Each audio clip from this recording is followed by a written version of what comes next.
frontière France-Algérie, des couples binationaux haussent le ton.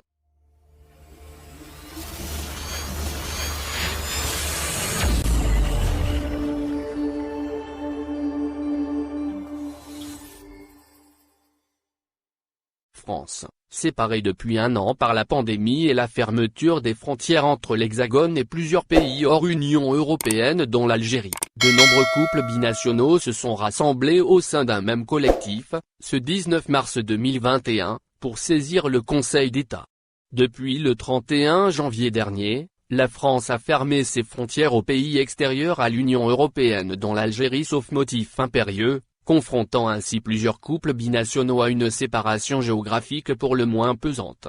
Pour éviter de vivre loin l'un de l'autre durant des mois supplémentaires, un collectif de près de 700 couples ont décidé, ce vendredi, d'interpeller le Conseil d'État. En effet, ces amoureux souhaitant s'installer ensemble ou simplement s'y retrouver ont plaidé pour une redéfinition des motifs impérieux. Nous désirons que le motif du mariage soit ajouté à la liste établie par le ministère de l'Intérieur. C'est ce qu'a proclamé Anaïs, responsable de ce collectif, auprès du média en ligne français, le Huffington Post.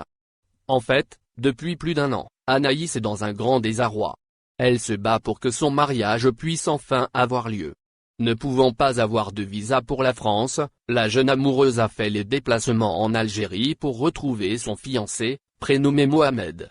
Elle a passé en tout 8 mois à ses côtés. En avril 2019, le couple décide d'entamer une procédure de mariage pour s'unir en Algérie.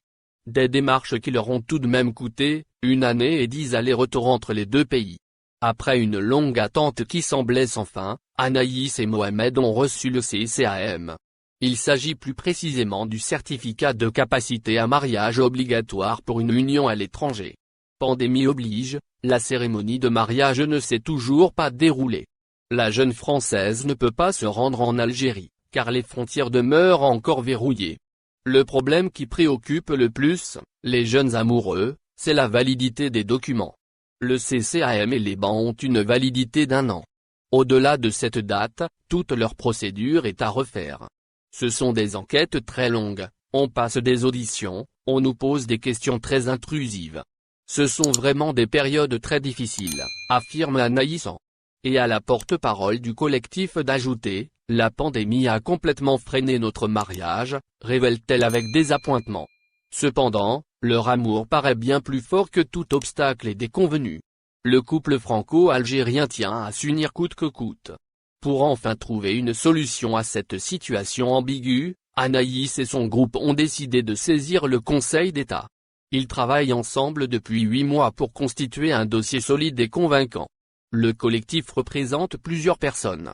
Soit celles qui attendent de célébrer leur mariage. Plusieurs autres cas sont à considérer. À savoir, les couples qui sont bloqués dans leur procédure et qui espèrent obtenir le CCAM ou demander sa prolongation automatique. Ainsi, les espoirs du collectif portent sur le recours au Conseil d'État. Une possibilité qui s'offre à eux pour se faire entendre. Les membres comptent notamment sur le droit fondamental de vivre en couple et de fonder une famille. Un concept juridique inaliénable de tous les êtres humains qui, rappelons-le, est inscrit dans toutes les conventions internationales. Merci de bien vouloir activer la cloche pour s'abonner, et de cliquer sur j'aime.